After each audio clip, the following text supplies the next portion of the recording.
Viewers, நாளைக்கான Lakshmi Mitra serial ரொம்பவே பரபரப்பாகவும் ரொம்பவே இன்ட்ரெஸ்டிங்காக போயிட்டுருக்குன்னே சொல்லலாம். இப்போ பார்த்தீங்கன்னா நம்ம மனிஷா ரொம்பவே கல்யாண கோலத்தில் சந்தோஷமாக இருக்காங்க. இப்போ நம்ம மித்ரா கையில் தாலி கட்டிக்க போகிறோம் அப்படின்ற ஒரு சந்தோஷத்தோடு இருக்காங்க.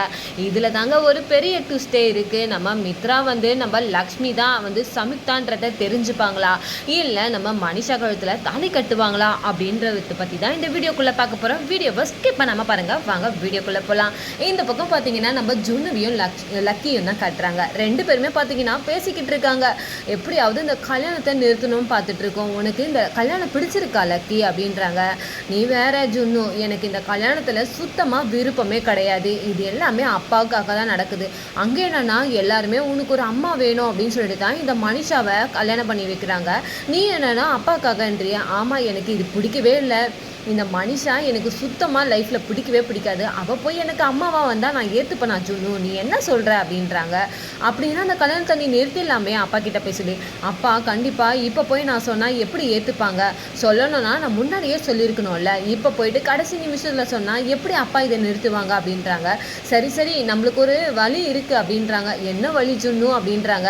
எங்கள் அம்மா அடிக்கடிக்கு சொல்லுவாங்க, குழந்தையும் தெய்வமும் ஒன்று அப்படின்ட்டு.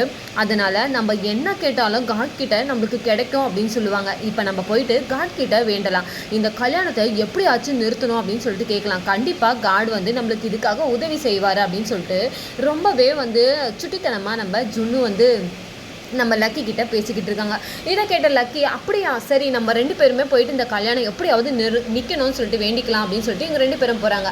இந்த பக்கம் பார்த்தீங்கன்னா நம்ம மனிஷாவை தான் காட்டுறாங்க. மனிஷா பார்த்தீங்கன்னா இப்போ தேவயானி கிட்ட சொல்கிறாங்க, ஆண்டி இப்போ நான் இந்த சமிக்தாவோட முகத்தை பார்க்கணும். அதாவது லக்ஷ்மியாக இருக்கிற அந்த சமிக்தாவோட முகத்தை பார்க்கணும். அவள் என்கிட்டயே சவால் விட்டால, நீ எப்படி மித்ராவை கல்யாணம் பண்ணிக்கிறேன்ட்டு. இப்போ இவ்வளோ தூரம் வந்துட்டோம், இன்னும் கொஞ்சம் நேரம் தான் இருக்குது மித்ராவோட மனைவி ஆகிறதுக்கு. அப்போ நான் அவளோட முகத்தை பார்க்கணும் தானே அப்படின்றாங்க. உடனே இப்போ எதுக்கு தேவைதால வேலையெல்லாம் பண்ணிக்கிட்டு இருக்க, இன்னும் கொஞ்சம் நேரம் தான் இருக்குது கல்யாணத்துக்கு, அதுக்கப்புறம் எதுவாக இருந்தாலும் பார்த்துக்கலாம். மித்ராவோட மனைவி ஆகிட்டு அதுக்கப்புறம் அவளை நீ என்ன வேணா பேசு அப்படின்னு சொல்லிட்டு நம்ம தேவயானி இல்லை ஆண்டி, நீங்கள் போய் அவளை கூட்டிகிட்டு வாங்க, நான் அவளை பார்த்தே ஆகணும்னு சொல்கிறாங்களா. உடனே நம்ம தேவயானியும் வராங்க. வந்துட்டு இந்த மாதிரி சாம் உன்னை மனுஷா பார்க்கணும் அப்படின்னு சொல்கிறா அப்படின்றாங்க. உடனே அதுக்கு நம்ம அரவிந்தா சும்மா இருப்பாங்களா, எதுக்கு தேவயானி அப்படின்றாங்க. இல்லை அவள் பார்க்கணும்னு சொன்னால் அதனால தான் கூப்பிட்டேன் அப்படின்றாங்க. அதெல்லாம் அவள் வரமாட்டா, எதுக்காக அப்படின்றாங்க. உடனே அந்த இடத்துக்கு மனிஷா வந்துடுறாங்க ஓடி. என்ன ஆண்டி, உங்ககிட்ட நான் ஷியாமை தானே வர சொல்லியிருந்தேன் அப்படின்றாங்க. எதுக்கு மனிஷா நீ சமிக்தாவை கூப்பிடுற அப்படின்றாங்க. ஆண்டி இப்போ எனக்கு இந்த காலில் மருதாணி வைக்கணும், அதுக்காக தான் கூப்பிட்டுருக்கேன். என்னது உன் காலை அவள் தொடணுமா? அவளோட ஸ்டேட்டஸ் என்ன, உன் காலை அவள் தொடணுன்றியே பார்த்து தான் பேசிக்கிட்டு இருக்கியா? யார்கிட்ட பேசுகிறோன்னு தெரிஞ்சுதான் நீ பேசுறியா அப்படின்றாங்க. என்ன ஆண்டி, நான் லக்ஷ்மி கிட்ட தான் பேசிகிட்டு இருக்கேன். ஓ சாரி சாரி சாரி, நான் லக்ஷ்மி கிட்ட பேசலை. நீங்கள் லக்ஷ்மி மாதிரி தானே நினைக்கிறீங்க சமிக்தாவை, நானும் அதே மாதிரி தான் லக்ஷ்மி மாதிரி நினைக்கிறேன். இப்போ நம்மளில் ஒருத்தி தானே லக்ஷ்மி. லக்ஷ்மி இப்போ வரமாட்டா, அதனால இப்போ லக்ஷ்மி ரூபத்தில் இருக்கிற நான் சமிக்தாவை தான் நான் இப்போ எனக்கு மருதாணி போட்டு விட சொல்கிறேன். இதில் என்ன தப்பு இருக்கு ஆண்டி? நீங்கள் சின்ன சின்ன விஷயத்துக்கெல்லாம் இப்படி போய் கோவப்பட்டுக்கிட்டு இருக்கீங்க அப்படின்னு சொல்லிட்டு நம்ம மனிஷா கேள்வி கேட்குறாங்க. இதுக்கு அவள் வரமாட்டானா வரமாட்டா, உன் காலில் மருதாணி போடணுன்னா வேற யாரையாவது கூப்பிட்டு போடு அப்படின்றாங்க. என்ன ஷாம், உனக்கு இதில் விருப்பம் கிடையாதா? எனக்கு நீ மருதாணி போட்டு விட மாட்டியா? அதுக்கு என்ன, போட்டு விட்டா போகுது அப்படின்ட்டு. ஷாம் அதெல்லாம் நீ போட தேவையில்ல, ஒன்றும் வேண்டாம் அப்படின்றாங்க அரவிந்தா. உடனே ஆண்டி விடுங்க, இதில் என்ன இருக்குது விடுங்க அப்படின்றாங்க. உடனே சமிக்தாவும் நம்ம சரி நான் போடுறேன் அப்படின்னாங்க. உடனே ஜானுக்கும் ரொம்பவே கோவம் வருது. இப்போ என்ன மனுஷா, உங்களுக்கு காலில் உங்களுக்கு மருதாணி தானே போடணும், அதை நான் போட்டு விடுறேன் அப்படின்றாங்க. உடனே நம்ம தேவயானி சும்மா இருப்பாங்களா? ஆல்ரெடி நம்ம மனிஷா நம்ம சமிக்தாவை வச்சு செய்யணும் தான் அப்படின்னு நினைக்கிறாங்க. இது குறுக்கில் நம்ம ஜானு வந்தால் தேவயானி சும்மா இருப்பாங்களா? ஏன்னா தேவயானி இதை பார்த்து ரசிச்சுட்டு இருக்காங்க. அதை கெடுக்கிற மாதிரி நம்ம ஜானு நடுவில் வராங்க. அதனால நம்ம ஜானுவை திட்டுறாங்க. நீ எப்படி அவளுக்கு மருதாணி போட முடியும்? உனக்கே இன்னும் கல்யாணம் ஆகாமல் இருக்குது. இதில் வேற உன் ராசி அவளை தொடுறதுக்கா? அவளுக்கே இப்போ தான் ரொம்ப வருஷம்க்கு அப்புறம் கல்யாணம் கூடி வந்திருக்கு. இப்போ நீ வேற அவளுக்கு மருதாணி போட்டு அதை வேற கெடுத்து விட போறியா அப்படின்றாங்க. ஏய் தேவயானி, என்ன பேசிக்கிட்டு இருக்க தெரியுதா? யார்கிட்ட என்ன பேசிக்கிட்டு இருக்க? அவள் கல்யாணம் நடக்காமல் போனது அவள் பிரச்சனையா? நீ தான் விவேக்கையும் அவளையும் ஒன்று சேர விடாமல் இத்தனை நாள் பார்த்துட்டு இருக்க. அதை விட்டுட்டு அவன் மேலே பழிய போடுற, வாய்க்கோசாத போய் சொல்லிட்டு இருக்க அப்படின்னு சொல்லிட்டு நம்ம அரவிந்தா கத்த ஆரம்பிக்கிறாங்க அந்த இடத்துல. எனக்குலாம் ஜானுவை பற்றி பேசுறதுக்கு உரிமையும் எந்த தகுதியுமே கிடையாது அப்படின்னு சொல்லிட்டு ரொம்பவே கடுமையாக நம்ம தேவயானியை திட்டிடுறாங்க. இந்த பக்கம் நம்ம மனிஷா நம்ம சமிக்தாவை கூட்டிகிட்டு போகிறாங்க. அங்கே கூட்டிகிட்டு போயிட்டு அவங்க ரொம்பவே திமுறாக அந்த ஷோபாவில் உக்காந்து நம்ம சமிக்தா கிட்ட காலை கொடுக்குறாங்க. காலை கொடுத்துட்டு மருதாணி வை லக்ஷ்மி அப்படின்றாங்க. என்ன லக்ஷ்மி, என்கிட்ட நீ வந்து சவால் விட்டியே கல்யாணத்தை நிறுத்திடுவேன் அப்படின்ட்டு, இப்போ பார்த்தியா எவ்வளோ தூரம் வந்திருக்கு பார்த்தியா, இன்னும் கொஞ்ச நேரத்தில் நான் மித்ராவோட கையால் தாலி கட்டிக்க போகிறேன் அப்படின்னு சொல்கிறாங்க. அதுக்கு இன்னும் கொஞ்சம் டைம் இருக்குது. அப்போ கடவுள் இருக்காரு, கண்டிப்பாக கடவுள் நினச்சா எல்லாத்தையும் ஒரு நிமிஷத்தில் மாற்ற முடியும் அப்படின்றாங்க. அப்படியா, அப்போ உன்னோட கடவுளை வர சொல்லு. அப்படி ஒரு கடவுள் இருந்தால் என்றைக்கோ உன்னோட வாழ்க்கை சரியாயிருக்குமே, இன்ன வரைக்கும் சரியாகாமல் இருக்கே அப்படின்லாம் கடவுள் ஒருத்தர் இல்லவே இல்லைன்னு சொல்லிட்டு மனிஷா ரொம்பவே திமுறா கடவுளை பார்த்து பேசிக்கிட்டு இருக்காங்க. உன்ன மாதிரி ஆளெல்லாம் கடவுள் வந்து கொஞ்ச நாளுக்கு அப்புறம் தான் வந்து இது பண்ணுவார், அதுக்கான வந்து தண்டனையை கொடுப்பாரு. சீக்கிரத்திலே கொடுத்துட்டா அதனோட விளைவுகள் வந்து கொஞ்சம் உனக்கு தெரியாமல் போயிடும்ல, அதனால தான் கடவுள் என்னமோ இவ்வளோ நாளுக்கு அப்புறம் உனக்கு அதுக்கான விடையை கொடுக்க போகிறாரு, நீ வேணா பாரு அப்படின்னு சொல்லிட்டு இந்த பக்கம் வந்து நம்ம லக்ஷ்மி ரொம்பவே சிரிச்சுக்கிட்டு பேசுகிறாங்க. இதை பார்த்த மனிஷாவுக்கு ரொம்பவே கோபம் வருது. இந்த பக்கம் பார்த்தீங்கன்னா நம்ம மனிஷா நம்ம அரவிந்தா கிட்ட தான் பேசுகிறாங்க. ஆண்டி, உங்ககிட்ட நான் ஒரு நெக்லஸ் கேட்டிருந்தல, அந்த நெக்லஸ் எங்கே அப்படின்ட்டு. அந்த நெக்லஸ் தாங்க இந்த நந்தன் ஃபேமிலியோட வைர நெக்லஸ். அது பாரம்பரியமாக வந்து வச்சுருக்கிற நெக்லஸ். அது வந்து இந்த வீட்டு மருமகளுக்கு கொடுக்கணும் அப்படின்னு நினச்சி தான் அது வச்சுருப்பாங்க. ஆனால் அது நம்ம லக்ஷ்மிக்கு ஆல்ரெடி கொடுத்துருப்பாங்க. இப்போ லக்ஷ்மி இல்லாதனால இப்போ அந்த இடத்துக்கு நம்ம மனிஷா வரத்துனால ரொம்பவே திமுறா அதை வந்து நம்ம அரவிந்தா கிட்ட கேட்குறாங்க நம்ம மனிஷா. நம்ம தேவயானி பார்த்தீங்கன்னா அரவிந்தாவுக்கு எதிராக தானே எல்லாத்தையும் பண்ணுவாங்க. இப்போ அந்த நெக்லஸ் எடுத்துகிட்டு வந்து நம்ம மனிஷா கிட்ட கொடுக்குறாங்க. இந்த மனிஷா போட்டுக்க அப்படின்ட்டு. தேவயானி, யார் உன்னை வந்து இந்த நெக்லஸ் எடுத்துகிட்டு வச்சுனா, அக்கா என்னக்கா சின்ன சின்ன விஷயத்துக்கெல்லாம் நீங்கள் கோவப்பட்டுக்கிட்டு இருக்கீங்க, இவ நியாயப்படி பார்த்தா இப்போ மனிஷாவுக்கு தானே இது சேரணும் அப்படின்றாங்க. அது யாரோடது தெரியுமா, அது லக்ஷ்மியோடது. அதுதான் லக்ஷ்மி இப்போ இல்லைல்ல, இப்போ மனிஷா தானே வந்து இந்த வீட்டோட மருமகளாக போகிறா, அப்போ அவள் தானே போடணும் அப்படின்னா அதுக்கெல்லாம் ஒரு தகுதி வேணும். அந்த தகுதி லக்ஷ்மிக்கு மட்டும்தான் இருக்குது. இது நந்தன் ஃபேமிலியோட பாரம்பரிய நகை. அந்த தகுதியை வந்து இந்த மனிஷாவுக்கு கிடையவே கிடையாது அப்படின்னு சொல்லிட்டு அந்த இடத்துல சொல்கிறாங்க. அதுக்கு நம்ம மனிஷா எதையுமே கண்டுக்கிற மாதிரி தெரியல. நம்ம மனிஷா வேணுமுட்டியே போயிட்டு நம்ம சமிக்தா கிட்ட நெக்லஸை கொடுத்து வெறுப்பேற்றுற மாதிரியா அந்த இடத்துல நீங்களே எனக்கு இந்த நெக்லஸை போட்டு விடுங்க அப்படின்றாங்களா. அந்த நெக்லஸை நம்ம லக்ஷ்மி போடுறாங்க. டைட்டாக இருக்குது. உடனே லக்ஷ்மி சொல்கிறாங்க, யாரா இருக்குது இந்த நெக்லஸ் உங்களுக்கு டைட்டாக இருக்குது, உங்களுக்குலாம் இது செட் ஆகாது மனிஷா அப்படின்றாங்க. பரவாயில்ல லக்ஷ்மி, எனக்கு போட்டு விடு அப்படின்றாங்க. அப்போ ரொம்ப டைட்டாக இருக்கிறதுனால என்ன லக்ஷ்மி என்னை போட்டு கொள்கிற மாதிரி பண்ணுறேன், இன்னும் கொஞ்சம் லூஸ் பண்ண, அப்படிலாம் லூஸ் பண்ண முடியாது அப்படின்னு சொல்லிட்டு அந்த இடத்துல சொல்கிறாங்க. அதுக்கு தான் ஒரு தகுதி வேணும்னு சொன்னேன், அந்த தகுதி உனக்கு இல்லை. கடவுளே வந்து அந்த நெக்லஸ் வந்து உனக்கு செட் ஆகாதுன்றது தான் சொல்கிறாரு. அது புரியுதா புரியலையா உனக்கு அப்படின்னு சொல்லிட்டு அரவிந்தா சொல்கிறாங்க. அக்கா என்னக்கா நீங்களும் சின்ன பிள்ளைத்தனமா அவகிட்ட இது பண்ணிக்கிட்டு இருக்கீங்க. ஆண்டி, நான் ஒன்று சொல்லட்டுமா, முதல்ல என்னை மித்ரா லவ் பண்ணும்போது என்னை எந்த அளவுக்கு நீங்கள் வந்து பாசத்தோடு இருந்தீங்க, அதுக்கப்புறம் லக்ஷ்மி வந்தோடனே ஆப்போசிட்டாக மாறிட்டீங்க. இப்போ லக்ஷ்மி இல்லை, அதுக்கப்புறம் கொஞ்ச நாளுக்கு அப்புறம் என்கிட்ட நீங்கள் அன்பாக பழகுவீங்கன்ற நம்பிக்கை எனக்கு இருக்கு ஆண்டி. அதனால இதெல்லாம் நீங்கள் பேசுகிறதெல்லாம் நான் பெரிய விஷயமா எடுத்துக்க மாட்டேன் அப்படின்றாங்க. இந்த பக்கம் நம்ம ஜானு நம்ம லக்ஷ்மி சொன்னதை கேட்டுட்டு அவங்களும் சொல்கிறாங்க, ஆமாம் இந்த நெக்லஸ் போடுறதுக்கெலாம் ஒரு தகுதி வேணும் அப்படின்றாங்க. உடனே தேவயானி சொல்கிறாங்க, ஏய் உன்னை யாராவது எதனா கேட்டாங்களா, உனக்கு எப்படி அந்த தகுதியை பற்றி நீ பேசுகிற, அந்த தகுதிக்கெலாம் ஈடே இல்லாத ஆள் நீ வந்து அதை பற்றி தகுதியாக பேசுகிறியா அப்படின்றாங்க.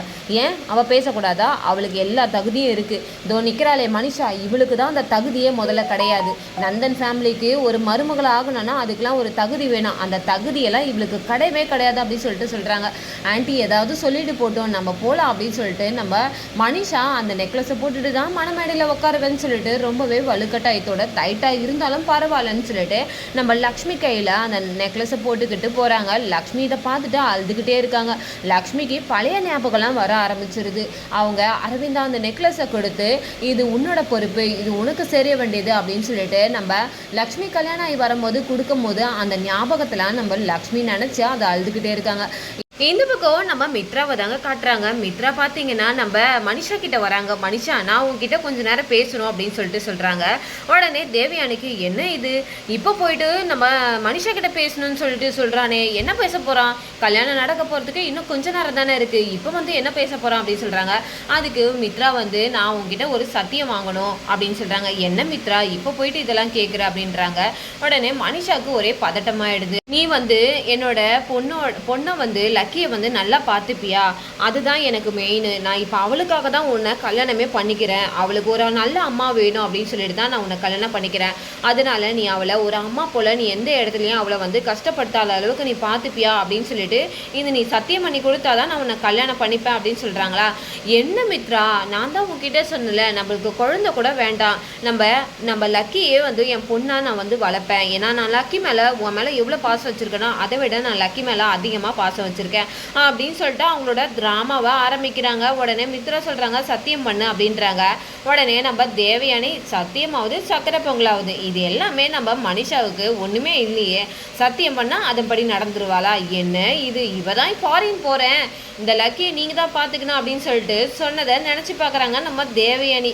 இவ எங்கே உன்னோட பொண்ணை பார்த்துக்க போகிறா, இவ வந்து அவள் வந்து செட்டில் ஆகணும் தான் ஆசைப்பட்டுக்கிட்டு இருக்கா, அவள் போய் உன்னோட பொண்ணை பார்த்துப்பான்ட்டு நீ நினைக்கிறியடா பைத்தியக்காரா அப்படின்னு சொல்லிட்டு மனசில் நினச்சிக்கிட்டு இருக்காங்க நம்ம தேவயானி.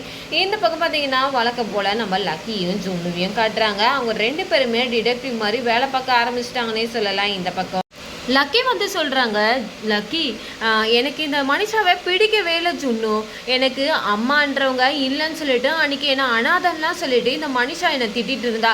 அப்படி இருக்கும் போது என்ன இவ இப்படி பார்த்துப்பா, எனக்கு என்னமோ நம்பிக்கையே கிடையாது, எனக்கு உண்மையான அம்மா யாருன்றது தெரியணும், அப்படி மட்டும் தெரிஞ்சுட்டா நான் அதுக்கான இதுவோ விடையை வந்து தேடிப்பேன். இந்த பக்கம் எங்கள் அப்பா கிட்ட நான் எவ்வளோ இதை பற்றி பேசுறதுக்கு ட்ரை பண்ணியிருக்கேன், ஆனால் இப்போதைக்கு அதெல்லாம் என்கிட்ட கேட்காத, அதெல்லாம் உங்ககிட்ட சொல்ல முடியாது அப்படின்னு சொல்லிட்டு அவர் என்கிட்ட சொல்லிட்டாரு ஜுன்னு, எனக்கு ரொம்பவே கஷ்டமாக இருக்குது அப்போ அப்படின்னு சொல்லிட்டு பேசிக்கிட்டு இருக்காங்களா. அப்போ தான் நம்ம லக்கிக்கு அந்த சீக்ரெட் ரூம் ஞாபகம் வருது. ஓ ஜுன்னு, நம்ம அந்த சீக்ரெட் ரூமுக்கு போனால் நம்மளுக்கு ஏதாவது ஒரு விஷயம் கிடைக்கும் அப்படின்னு சொல்லிட்டு இவங்க ரெண்டு பேருமே அந்த சீக்ரெட் ரூமுக்கு போகிறாங்க. அங்கேருந்து ஒரு ஃபோட்டோவை கையில் எடுத்து பார்த்துக்கிட்டு இருக்காங்க. இந்த பக்கம் அப்படியே பார்த்தீங்கன்னா நம்ம லக்ஷ்மி காட்டுறாங்க. லக்ஷ்மி பார்த்தீங்கன்னா நம்ம மனிஷா கிட்ட போகிறாங்க, வீடியோ ஆதாரத்தை கேட்குறேன் அப்படின்னு சொல்லிட்டு. இந்த பக்கம் ஜானு வந்து தடுக்கிறாங்க. அக்கா நீ எங்கே போகிற இப்போ அப்படின்றாங்க. இல்லை அவள் தான் எனக்கு மித்ராவை கல்யாணம் பண்ணிக்கும் போது அந்த வீடியோ ஆதாரத்தை உனக்கு கொடுத்துருவேன் அப்படின்னு சொல்லியிருக்காளா, அந்த வீடியோ ஆதாரத்தை போய் கேட்கறதுக்கு தான் நான் போகிறேன் அப்படின்ற. நீ என்னக்கா நீ இவ்வளோ இதுவாக இருக்கியக்கா, அவள் நீ போய் இப்படி கேட்ட உடனே கொடுத்துருவாளா, அவளே ஒரு கிரிமினலு, அவள் வந்து உனக்கு எப்படிக்கா ஈஸியாக இதை கொடுப்பா, அவளுக்கு வேறு ஏதோ ஒரு பிளான் வச்சுருக்காக்கா அப்படின்னு சொல்கிறாங்க. நீ ஈஸியாலாம் அவகிட்ட வாங்க முடியாது அப்படின்னு சொல்கிறாங்களா. அப்போ தான் தேவயானி வராங்க. தேவயானி போயிட்டு நம்ம மனிஷாவை கூப்பிட போகிறாங்களா. அப்போ தேவயானியும் நம்ம மனுஷாவும் பேசிக்கிட்டு இருக்காங்க. என்ன வீடியோ ஆதாரத்தை கொடுக்க போறியா கல்யாணம் ஆகிட்டதுக்கப்புறம் அப்படின்ட்டு தேவயானி கேட்க, ஆன்ட்டி என்ன நீங்கள் அவங்கள மாதிரியே என்னை பற்றி யோசிக்கிறீங்க, நானே ஒரு கிரிமினலு, என்கிட்டயே வந்து அந்த வீடியோ ஆதாரத்தை கேட்டால் அந்த லக்ஷ்மிக்கு நான் எடுத்து கொடுத்துருவேன்னா, அதெல்லாம் முடியாது ஆன்ட்டி, என்னோடய பிளான் உங்களுக்கு தெரியும்ல, இந்த வீடியோ ஆதாரத்தை வச்சு தான் கல்யாணம் நடந்து முடிஞ்சவனையும் இந்த அரவிந்தாவை ஸ்டேஷனில் வந்து கூட்டிகிட்டு போய் நிறுத்த போகிறேன், அவளை ஜெயிலில் தள்ளிட்டு அதுக்கப்புறம் ஜெயதேவும் வந்து இந்த அரவிந்தா நினைப்பிலேயே சுற்றிக்கிட்டு இருப்பான்.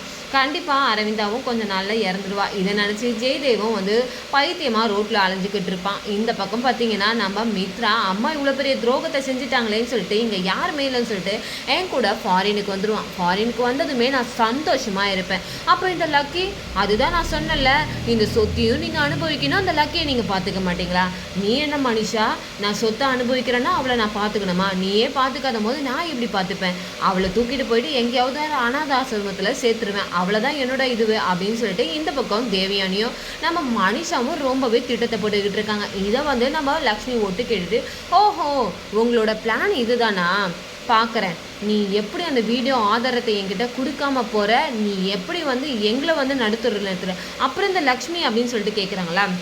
அந்த லக்ஷ்மி என்ன மித்ரா துரோகம் பண்ணிட்டான் அப்படின்னு சொல்லிட்டு அவளுமே கொஞ்ச நாளில் பைத்தியம் ஆகிடுவா. அதுக்கப்புறம் என்ன ஆண்டி, நான் சந்தோஷமாக மித்ரா கூட வாழுவேன், அதுதான் என்ன, அதுக்கப்புறம் மித்ராவும் என் காலடியில் தான் இருப்பான், அதுக்கப்புறம் என்ன, நான் வச்சது தான் எல்லாமே சட்டம் அப்படின்னு சொல்லிட்டு ரொம்பவே கற்பனையில் வாழ்ந்துக்கிட்டு இருக்காங்க நம்ம மனிஷா. இந்த பக்கம் இதெல்லாம் கேட்ட நம்ம லக்ஷ்மி சும்மா விடுவாங்களா. ஒரு பக்கம் நம்ம லக்ஷ்மி வீடியோ ஆதாரத்தை தேடிக்கிட்டு இருக்காங்க, இந்த பக்கம் நம்ம லக்கியும் ஜுன்னுவும் ஃபோட்டோவை தேடிக்கிட்டு இருக்காங்க. அவங்களுமே கடவுள்கிட்ட வந்து ப்ரேயர் பண்ணியிருக்காங்கல்ல, குழந்தைங்களோட ப்ரேயர் என்றைக்குமே வீணாகாதுல்ல, கண்டிப்பாக இந்த கல்யாணம் நிற்க தான் போகுது, நம்ம மனுஷாவுக்கு ஆப்பு வைக்க தான் போகிறாங்க நம்ம லக்ஷ்மி. இந்த பக்கம் லக்கியும் ஜுன்னுவையும் காட்டுறாங்க. 2 பேருமே போயிட்டு அந்த ஆதாரத்தை போய் கொண்டு வரலாம், அங்கே என்ன ஆதாரம் கிடைக்குதோ அதை கொண்டு வரலாம்னு சொல்லிட்டு வீட்டுக்கு போகிறாங்களா. இந்த பக்கம் தேவயானி கிட்ட மாட்டிக்கிறாங்க. தேவயானி, 2 பேரும் எங்கே போகிறீங்க, சும்மா இருக்க மாட்டீங்களா, வாலாட்டம் இருக்கீங்க அப்படின்னு சொல்லிட்டு அந்த இடத்துல பிடிச்சி கேட்குறாங்க. உடனே இல்லை டான்ஸ் ப்ராக்டிஸ் பண்ண போகிறோம் அப்படின்னு சொல்லிட்டு சொல்கிறாங்க. இன்னொருத்தர் வந்து வீட்டுக்கு போகிறோம் அப்படின்றாங்க. என்ன 2 பேருமே ஒரு பதிலும் சொல்ல மாட்டீங்க, வேற மாற்றி சொல்லிக்கிட்டு இருக்கீங்க, இந்த நேரத்தில் உங்களை பார்க்க வேண்டிய வேலை தானே எனக்கு அப்படின்னு சொல்லிட்டு தேவயானி கத்த. உடனே இல்லை நாங்கள் மனிஷா ஆண்டிக்காக கிஃப்ட் வாங்கி வச்சுருக்கோம், நான் வந்து என்னோட சேவிங்கும் அவளோட சேவிங்கும் வச்சு நாங்கள் 2 பேருமே கிஃப்ட் வாங்கி வச்சுருக்கோம், அதை எடுத்துக்கிட்டு நாங்கள் போயிட்டு அங்கே டான்ஸ் ப்ராக்டிஸ் பண்ணிட்டு வரலான்னு தான் போகிறோம் அப்படின்ட்டு. சரி போயிட்டு சீக்கிரமாக வந்துடணும்ல அப்படின்னு சொல்லிட்டு அனுப்பி வச்சிடறாங்க. நம்ம தேவயானிக்கு தெரியாத அவங்க ஆதாரத்தை தேடி தான் அங்கே போகிறாங்கட்டு. அப்படியே இந்த பக்கம் நம்ம லக்ஷ்மியை தான் காட்டுறாங்க. நம்ம லக்ஷ்மி மனிஷா கிட்ட போய் கேட்குறாங்க. மனிஷா, நீ எனக்கு ஆதாரத்தை கொடுக்குறேன்னு சொன்னல, அந்த ஆதாரம் எங்க? நீ என்ன நினச்சிக்கிட்டு இருக்க, என்ன நான் என்ன லூஸா? ஆதாரத்தை எடுத்து உன் கையில் கொடுத்துட்டு மணமேடையில் போய் உக்காடுறதுக்கு. மணமேடையில் போயிட்டு நான் மித்ரா கையில் தாலி கட்டினதுக்கு அப்புறம் தான் அந்த ஆதாரத்தை உங்ககிட்ட கொடுக்க முடியும் அப்படின்னு சொல்லிட்டு நம்ம மனிஷா ரொம்பவே திமிரா பேசுகிறாங்க.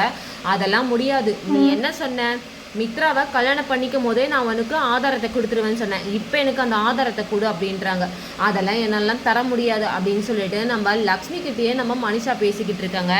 நீ என்ன ஆதாரத்தை வச்சுக்கிட்டு என்ன பிளான் போட்டு வச்சுருக்க, ஃபாரினுக்கு போயிடலாம், அரவிந்தா ஆண்டியை ஜெயிலுக்கு அனுப்பிடலாம் அப்படின்னு சொல்லிட்டு என்னென்னமோ கற்பனையில் மிதந்துட்டு இருக்க போல அப்படின்றாங்க. இதை கேட்டதுமே நம்ம மனிஷாவுக்கு அப்படியே மூக்கு முடியெல்லாம் வெளியில் வந்துடுற மாதிரியே இருக்குது. அந்தளவுக்கு அப்படியே அதிர்ச்சி ஆகுறாங்க.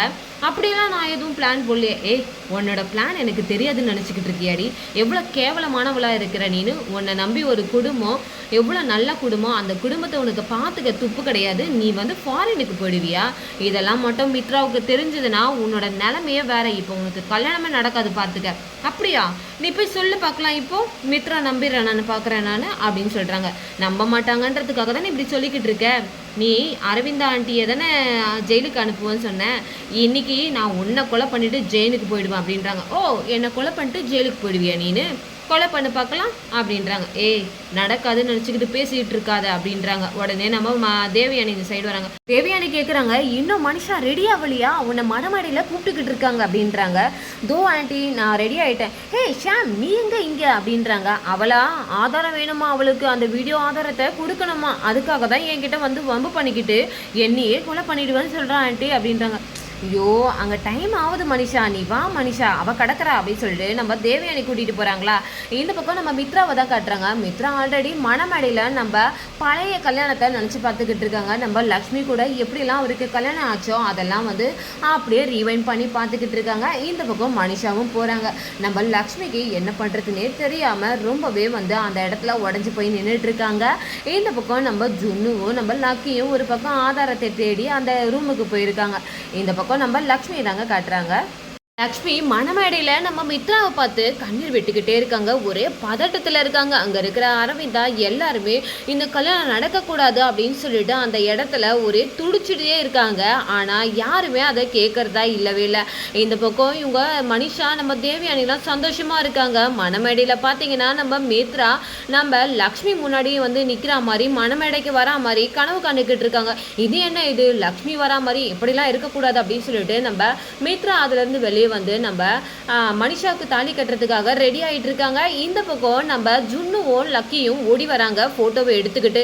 அதில் பார்த்தீங்கன்னா நம்ம மித்ராவும் லக்ஷ்மியும் தான் இருக்காங்க. அந்த ஃபோட்டோவை எடுத்துக்கிட்டு வராங்க. இங்கே தாலி கட்டுற சீனும் கிட்ட வந்து தாலியும் கட்டுறதுக்கு வந்துடுறாங்க. உடனே நிறுத்துங்க அப்படின்னு சொல்லிட்டு எல்லாம் இதுலேயும் நடக்கிற மாதிரி இதுலேயும் நடக்குது. அந்த இடத்துல உடனே நம்ம மித்ரா தாலி கட்டாமல் அந்த தாலியை பின் வந்து எடுக்கிறாங்க. எடுத்ததுமே நம்ம மனிஷாவுக்கு அப்படியே வந்து அதிர்ச்சி ஆயிடுறாங்க. உடனே அங்கே வந்துட்டு நம்ம தேவயானி என்னடா நினச்சிக்கிட்டு இருக்கீங்க, சின்ன பிள்ளையா இருந்துக்கிட்டு இந்த மாதிரி ஒரு பெரிய வேலையெல்லாம் பார்த்துக்கிட்டு இருக்கீங்க அப்படின்றாங்க. எதுக்காக இப்படிலாம் பண்ணிக்கிட்டு இருக்கீங்க அப்படின்றாங்க. நாங்கள் காரணத்தோடு தான் பண்ணுறோம். இந்த மாதிரி எங்கள் அம்மா உயிரோடு இருக்கும்போது எப்படி வந்து இந்த மனுஷாவுக்கு கழுத்தில் தாலி கட்ட முடியும் எங்கள் அப்பா, அதுவும் எனக்கு இந்த மனுஷா எப்படி கல்யாணம் பண்ண அம்மாவா ஆக முடியும் அப்படின்னு சொல்லிட்டு கேட்குறாங்க. என்ன லக்கி இப்படிலாம் பேசிக்கிட்டு இருக்க? ஆமாம் என்னோட அம்மா தோ இருக்காங்க பாருங்க அப்படின்னு சொல்லிட்டு லக்கி காட்டும் போது நம்ம மித்ரா மித்ரா அந்த இடத்துல அதிர்ச்சி ஆயிடுறாங்க. இந்த பக்கம் என்னடா நினச்சிக்கிட்டு இருக்க, நீயும் பேசிக்கிட்டே இருக்க அப்படின்னு சொல்லிட்டு நம்ம தேவயானியும் மனிஷாவும் வந்து நம்ம லக்கியையும் நம்ம ஜுன்னுவையும் திட்ட ஆரம்பிச்சிடுறாங்க. உடனே லக்கி பார்த்து திட்டின உடனே நம்ம ஜுன்னுக்கு கோவம் வந்துட்டு சொல்கிறாங்க, எனக்கு கேட்க ரைட்ஸ் இருக்குது, என்னடா உனக்கு ரைட்ஸ் இருக்குது என்னடா அப்படின்னு கேட்டு நம்ம மனிஷா கோவத்தில் கேட்கும் போது அவர் என்னோட அப்பா, அதனால எல்லா ரைட்ஸும் எனக்கு இருக்குது அப்படின்னு சொல்கிறாங்க. என்னோட அம்மாவை தான் அவர் கல்யாணம் பண்ணிக்கிட்டு இருக்காங்க அப்படின்னு சொல்லும் போது நம்ம மனிஷா அப்படியே ஷாக் ஆகிடுறாங்க. என்னென்னத்தெல்லாம் மறைக்கணும்னு நினச்சாங்களோ அது எல்லாத்தையும் இந்த ஜுன்னு மூலயமா தெரிஞ்சுக்கிட்டாங்க.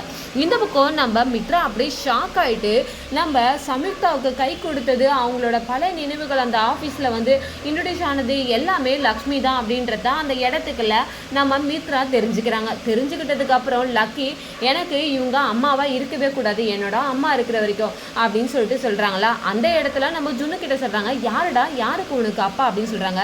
இதை கேட்டுட்டு நம்ம மனிஷா சிரிக்க ஆரம்பிக்கிறாங்க சந்தோஷத்தில். ஏன்னா நம்ம ஜுன்னுவை திட்டுறாங்கல்ல, இன்னும் மித்ரா மாறல, இதே இதில் வந்து தாலி கட்டிக்கணும் அப்படின்னு நினச்சி மனசுக்குள்ளே இருக்காங்க. அப்படிலாம் உனக்கு நான் அப்பாவை ஆக முடியாது, அவளே எனக்கு வேணான்னு நான் தூக்கி போட்டதுக்கப்புறம் நீ எப்படி என்னோட பிள்ளையாக முடியும்னு சொல்லிட்டு கேட்குறாங்களா. இந்த பக்கம் நம்ம லக்கி சொல்கிறாங்க, எனக்கு இந்த மனுஷாலாம் அம்மாவாக இருக்க வேண்டிய அவசியம் இல்லைப்பா, எனக்கு வேண்டாம் அப்படின்னு சொல்லிட்டு நம்ம லக்கியும் ஒரு பக்கம் சொல்லிக்கிட்டு இருக்க. இந்த பக்கம் பார்த்தீங்கன்னா நம்ம கோவமாக நம்ம அரவிந்தா வந்து நம்ம மித்ராவை திட்டுறாங்க, என்னடா பேசிக்கிட்டு இருக்க, பார்த்து பேசு அப்படின்னு சொல்லிட்டு திட்டுறாங்க. ஆமாம்மா நான் அவளை மறந்துட்டேன், அப்படி இருக்கும் போது அவள் எப்படி எனக்கு பொண்டாட்டி ஆவான், இவன் எப்படி எனக்கு பையனா ஆவான் அப்படின்னு சொல்லிட்டு அந்த இடத்துல சொல்லிக்கிட்டு இருக்க. இந்த பக்கம் நம்ம அர்ஜுன் வராங்க போலீஸை கூட்டிக்கிட்டு. இந்த பக்கம் போலீஸை பார்த்தோன்னே நம்ம மனிஷா ஷாக் ஆயிடுறாங்க. முதல் மனைவி உயிரோடு இருக்கும் போது நீ எப்படி ரெண்டாவது மனைவிக்கு இன்னைக்கு தாலி கட்டுவ அப்படின்னு சொல்லிட்டு கேட்குறாங்க. அது சட்டப்படி குற்றம், நீ மட்டும் அந்த மனிஷா கழுத்தில் தாலி கட்டினா கண்டிப்பாக உன்னை நான் ஜெயிலில் தூக்கி வச்சிருவேன்னு சொல்லிட்டு நம்ம அர்ஜுன் மிரட்டுறாங்க. இதுக்கப்புறம் பார்த்தீங்கன்னா இது எப்படியோ நம்ம லக்கி ஜுன்னுவும் நினச்ச மாதிரி கரெக்டாக வந்து அந்த கல்யாணத்தை நிறுத்திட்டாங்க. இதுக்கப்புறம் என்னெல்லாம் நடக்க போகுதுன்றத அடுத்து வரக்கூடிய வீடியோவில் நம்ம பொறுத்திருந்து பார்க்கறதுக்கு முன்னாடி என்னோட ரிவ்யூ உங்களுக்கு பிடிச்சிருந்தா மறக்காமல் உங்களோட கமெண்ட்களை என்னோட கமெண்ட் பாக்ஸில் தெரிவிங்க. வீடியோ பார்த்துட்டு இருக்கவங்க எல்லாருமே என்னோட சேனலுக்கு சப்போர்ட் பண்ணுங்கள். தேங்க்யூ.